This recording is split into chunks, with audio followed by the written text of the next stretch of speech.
Hello, and welcome to the first full-length episode of Life of an NPC. My name is Liam, and if you have not had a chance to listen to the introductory episode yet, the purpose of Life of an NPC is to talk about my own life experiences, as well as bringing in guests that I may know or not know, and talk about their experiences too. Now, before we get started with today's episode, I wanted to let you know that the purpose of this show is to be informal and casual. Right now, I'm in a t-shirt and shorts, and I have not shaved for a few days. In this way, I don't want to put on a particular image, a fake image, like there is so much on social media today. I want to maintain my own authenticity and the casual nature of this show. Don't want to set too many high expectations, but yeah. So, like I say, I wanted to be quite honest about that because it's been about a week since I made my introductory episode. Now, prior to starting this podcast, I did quite a bit of research, reading articles online and watching YouTube videos, which I found very interesting and very helpful. And one of the pieces of advice that a YouTuber said was that try and record 2 to 3 episodes at a time. And of course, I haven't done that because just doing the introductory episode alone took about an hour just to make 9 minutes of content. Um, so yeah, why should that be important? It is because, well, I'm not perfect. No one's perfect, and I like to take my own time with things. Honestly, with this podcast, I've been coming up with ideas for a month, 2 months before I even considered it. And there was always that nagging little thought in the back of my head saying, do it, just constantly. And here I am now, doing it with my own £25 microphone and a laptop, which is all you need to start a podcast. So for this episode, I want to talk a little bit about myself. Say a mini autobiographical piece. But why? Well, at this moment, you guys may not have heard of me and therefore may not trust me. And in this episode, I want to build that trust with you, the listener or viewer. Because right now, aside from a few people in my hometown, I'm not very well known. I have about 4,000 followers on Instagram, which, to be honest, barely covers even 1% of that platform, probably less than 0.5%. I do have TikTok and Snapchat and Facebook, but again, if you were to point a gun at someone's head and ask them who I was, 9 times out of 10, they'd most likely not know. I'm not a very well-known person, and with this podcast, I don't want to necessarily put myself out there. I don't really aim to make money from this podcast. Obviously, if it does well, which I hope it does, yeah, that is not the purpose of this show. I want to make this sort of a therapy session, I suppose. I'm not a therapist. I don't know anything about therapy, but I'm a good people listener, and I like to talk to people. A lot of the time, I engage in conversations, and I watch how people interact and think. I'll get into reasons why in a bit, but just down to the body language and how people articulate their language. Like right now, even though you cannot see me, I'm using my hands quite a lot and gesturing, and that may not matter too much, but it helps me to project myself a lot more. So, a bit more detail about my life. Let's start by growing up. By the age of 3, I had separated parents. I was born in 1999, as I said before, in the West Midlands. Um, and I don't know whether my birth caused my parents to separate. I certainly hope not. But I still kept in good contact with my mum and my dad. I mainly lived with my mum, and I spent the weekends with my dad. Um, and I also had one sister who was precisely 10 years older than me. As I was growing up, I don't really remember much of my childhood, except for towards the latter years of primary school. I also know that I did not have many friends. You could say I was a bit of a social outcast. But I did like to watch stuff and play video games. I certainly remember growing up watching a lot of Thomas the Tank Engine and playing PS2 games, certainly when I got home and on the weekends. And I think the reason why I did not have many friends in school was I had very little social skills. I wouldn't say many do when you're growing up, you know, and you're very young, and you can be very susceptible and influenced by everything that surrounds you. And I was quite violent in primary school from what I have been told by my parents, and that could be because I played a lot of PlayStation games. A lot of the time, they got confiscated for those reasons, and it was not until I started high school around 2010 when this show of violence and frustration and social awkwardness really became apparent. Because usually, when you start high school, kids usually go to the same one that their friends went to, but I did not have many friends. Heck, the last day of primary school, I was the only one in school uniform. Everyone else turned up in casual clothes, and yes, that certainly made me feel very awkward and not sure of what to do, but I just went along with it. And after that day, that last day in July 2010, I never really saw many of my school friends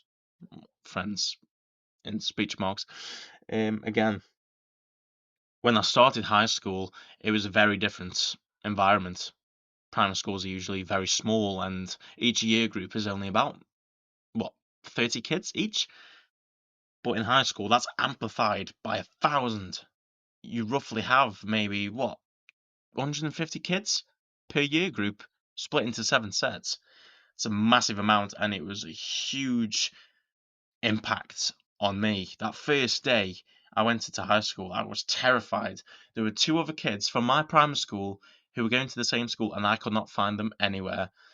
But over time, I gradually accustomed to it. I became more settled in, and with my parents very worried about how I would settle into high school, especially with how I dealt being in primary school, being suspended a lot of the time. Um, a teacher in the wellbeing team, I think it was called, um, looked out for me and just made sure that I was doing well, which even to this day I appreciated, because we all have different coping mechanisms towards starting new environments, school, work, families, etc. And to move into a high school was very daunting. It was very scary for me. But within a year, I'd say I settled in pretty well. But those social awkward factors and my behaviour was still quite apparent.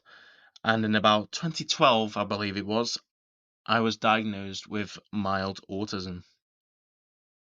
Quite a shocker, but I'd say my parents expected it because my behaviour was abnormal. After all, towards showing anger and threatening kids and teachers with certain stationary tools was not normal at all. And yeah, I remember that day quite well. Sat in a particular room with about two or three health professionals, I suppose, saying that I had mild autism. I did not know how to react at that time. I was about 12, 13, and the world was still very strange and new to me. And to suddenly be told that I have this condition called autism really surprised me, but I never really considered it much as an obstacle. I told a few people in school, and I suppose they saw it as a bit of a joke, saying that you're autistic. Oh, it's no excuse. I never said it was an excuse. And yeah, it's one of those things that doesn't go away. And I went along with it. I dealt with it just like I dealt with starting high school. And yet, during this time, I found ways to keep myself entertained and learnt to be more inspired by things. After all, the motto of my school was aspire to be more, even though it was a Catholic school as well. They could be quite strict. And I'll be honest, I wasn't entirely well behaved. I did get into trouble a lot, but that's not a bad thing. We've all done that. Um, I remember also growing up, I had swimming lessons on the weekends, and I really took to swimming. I did really well at it. I certainly earned quite a few certificates, and I also got read to a lot. I got read comics and famous child authors like Roald Dahl, that sort of thing. And I always took to it, the sort of entertainment. I liked, you know, watching things like I mentioned, but I also like reading. Reading is perhaps one of the oldest form of entertainment ever, and to this day, I still like to do a bit of reading. In fact, by the time I got to sixth form or college, I really took to doing English. I did English, literature, and language as one of my A levels, and I don't know. I just always found reading interesting, and to think that I did a degree in English literature with creative writing. Think, why would you want to study your home language? Do you want to go into teaching? No, I did not want to go into teaching. After university, I wanted to cut out of that field completely. But it was through reading authors like Terry Pratchett and H.G. Wells, these really creative authors who really knew how to bend the realities that they created with science fiction, fantasy. I loved it. And that was why I wanted to go to university. I wanted to push forward my own stories a lot more.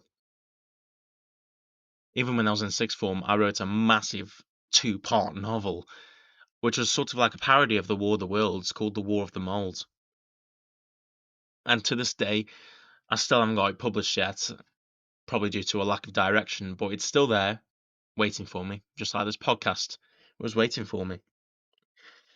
Right, and during my university years, I was at university for about 5 years, 2017 to 2022. And in between that time was the COVID pandemic, and this hit people very differently. And we all reacted to this very differently. Again, I went along with it. I was in my bedroom a lot of the time, still watching stuff, still playing games, and I suppose enjoying being single and doing my studies when I could. Um, but when I was in college, I did not get the grades that I needed to go into university. I wanted to go to Keele University. Now, for those of you who do not know the surrounding area, there are two main universities in the area where I come from. There's Staffordshire University, which is more within the city centre, and there's Keele University, which is more just outside the city, the town, whatever. And it's a bit more rural, like there's more trees and it's more countryside, and I just preferred that. And from what I've researched, that is an aspect of autism. Autistic people like to be in country-like spaces, and that was one of the big factors that made me want to consider Keele. Um, and even though I lived at home and I did not spend a great deal of time on campus, it was nice being there. And obviously during the pandemic, I couldn't be there. It was a lot of online lectures, which made university a bit painful, a bit agonizingly painful, because I was not getting that full university experience that they all talk to you about when you're in school. And I'll go in a bit more detail in another video. But education is very important when you're growing up, because from the age of 4 or 5 onwards, your parents have more or less done their part. You'll only see them briefly in the mornings and in the evenings. The rest of the time, you're in school for the next 15 years or so. And that's, say, the other 50% of all influences. After all, the purpose of school is to get you to prepare yourself for the real world. So whilst I was at university, again, big environment, the populace amped up to say 4,000. I met a very close friend who I'm still friends with today, and he lives in the south of the country. And I'm hoping to one day get him as a guest on this show because I believe not only do we have a lot of catching up to do, but I feel like we grew up very differently. And that's why I want to get loads of guests on the show. We all grow up differently, and I want to explore that in more detail. Also, if you've made it to the 15-minute mark by now, congratulations, because a lot of the time I can be speaking to people and I feel like people just zone out from me. I find it quite rude. Um, and I don't know why that is. Is it due to my monotone voice? Again, like I said, I articulate myself very well. So who knows? But thank you all the same. Um, so in terms of my career, my first job, I suppose, was charity work. I worked in the charity shop for about a year or so. This got me quite used to the working environment. It was just working in a shop, handling furniture and second-hand goods that people wanted to get rid of, say if a loved one had passed away and what have you. Um, and yeah, I didn't always behave myself so well, but it got me accustomed to the working environment, and I did enjoy it, to be fair. Um, but over time, as I was growing up and I was advancing with my studies, I obviously needed a job that paid, and volunteering in a charity shop does not pay, but it still gives you invaluable work experience. So I started working in a big brand sports shop for about 6 or 7 months or so, whilst I finished my college studies, my A levels rather. And as I went to university, I did a lifeguarding course. It was a week's intensive course, about 8 to 9 hours a day for a week, um, to get me set up as a lifeguard. And I suppose this came from a big passion for swimming. So I passed the course just about, and I started working at a quite a big conventional water park where I live. It didn't have the best reputation, admittedly, but someone I knew from the gym I was going to at the time worked there, so he helped me to get a job there, which was big for me at the time. My first proper big part-time job alongside my studies where I could earn a bit more money and socialize with a lot of people and get used to the working environment. The working environment in question was very wet, very hot, and you could be dealing with people of all behaviors. It was a very strange place where I worked at. I'm not going to badmouth it in any way, but again, from that job, I made some close friends who I still keep in contact with now. One of them I go to the gym with a lot, which I'm very grateful for. Another person I'm hoping to get on this show at some point. Um, I stayed there for about a year and a half, and then someone else who was working there worked at a private gym club, and he managed to get me a job there because it was more money, and I did not want to stay in this other job for long because it was not a very nice environment to work in.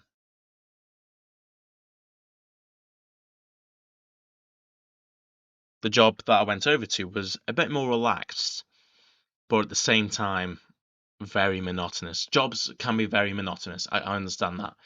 But when you're just stuck in a single room for about an hour and a half at a time, you get a break for 15 minutes every hour and a half. It doesn't sound bad, but when you're doing it, it's mind numbing.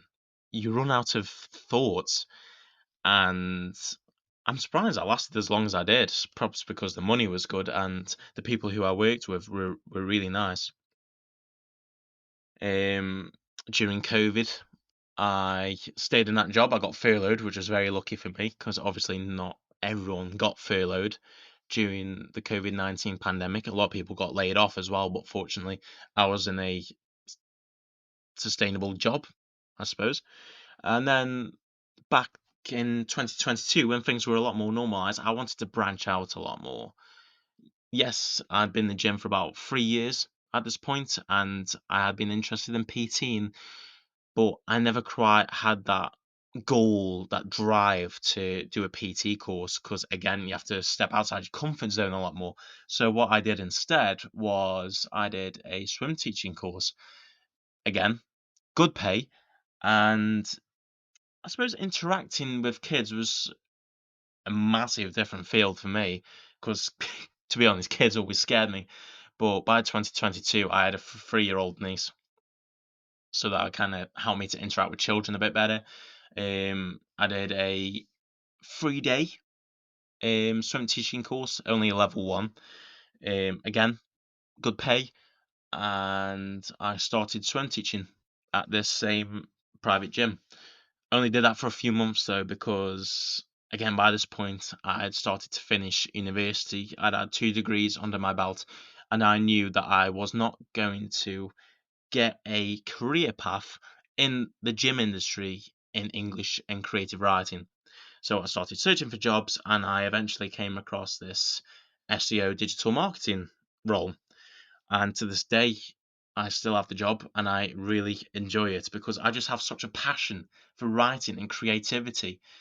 And yes, although there are strict guidelines you have to follow when writing articles for online purposes, it does get my brain thinking, and I learn a lot from writing these articles for different clients, big or small. And I couldn't be happier, to be fair. It certainly beats lifeguarding. And now here I am today making this podcast because I am stuck in a bit of a rut, as I'm sure a lot of my listeners are as well, doing an 8-hour job 5 times a week. And in between that time, spending time with my girlfriend. By this point, we've been together for about 2 years, and it's going really well. And going to the gym. I have to go to the gym. It's all about that mentality, which I will explore in another video as well. Because without it, I think I'd go insane. Um, but I still need that passion for something else in between. Because when you finish work, I finish work at about 4 o'clock, and it roughly takes me about an hour to get home. On a day like today, I'm having a rest day. I'm not training. I've got a good 4 to 6 hour block where I can do what I want. Yes, I could just go on my phone, I could just do a bit of reading, or I could play on my PlayStation, but I'm not necessarily being productive. I've always kind of wanted to be productive. I've always been a bit of an early bird as well, and I don't know what it is. Sometimes it does kill me to get up in the mornings. Back in my old lifeguarding job, if I had to start at 6 in the morning, oh, it was painful.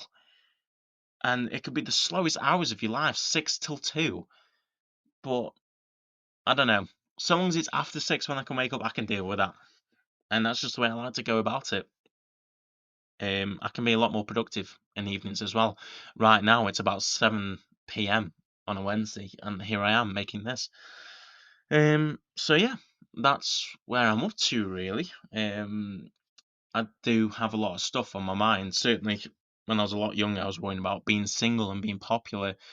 And you have to realize that it's not always a great thing being popular. You could speak to a lot of celebrities, and they may hate being famous. They may love the money, but money isn't everything. As the Beatles said, money can't buy you love. And I've got love, and I've not got a lot of money, but I've still got that passion. And you may think by this point, listening to this guy's autistic and he's doing exceptionally well. Well, to be honest, there's a lot of successful people who are autistic. Being autistic is not a barrier. It may be an obstacle, but you just have to overcome it. And here I am. I may not always, articulate my words properly. I may slur them, or I may be talking too fast or too slow. Like I said, I wanted this to be casual, but I've had so much to talk about, and I really enjoy it. And I want to keep this podcast going. Um, so yeah, that's where I'm up to in my life. To be honest, I'm 24 years old. I have a great career ahead of me. There's so much more I want to do with my life. Heck, I've got my first holiday coming up soon, depending on when this um, video is published. I'm going to Tenerife, which is very exciting. I'm looking forward to that. I'm finally getting a bit of sun because I've never been abroad before. My most recent holiday experience, I just went to Scotland, and I was on a plane. And you'd think, why go on a plane? Because it was faster, and it kind of got me accustomed to the experience of being in the air. Because I'm pretty sure everyone's had that first daunting experience of getting in a car for the first time, getting on a plane, two vastly different experiences. And yeah, it wasn't as bad as I thought it was going to be. It's easy to overthink things and build up a primal fear. And to be honest, I get nervous a lot. And it is so daunting. It is so horrible. Get butterflies. Just going for a meal or meeting new people can be a very daunting experience for me. Some people just go at it in their stride. So they're right extroverts. And I'd say I'm a bit more extrovert now, but I used to be so introverted. I didn't used to talk to anybody. And now here I am with a microphone talking to people I may not know, but hopefully I will meet at some point in my life. Because I really want this podcast to do well, and I'm hoping that you, the listeners, can accompany me on this journey. Um, so there we go.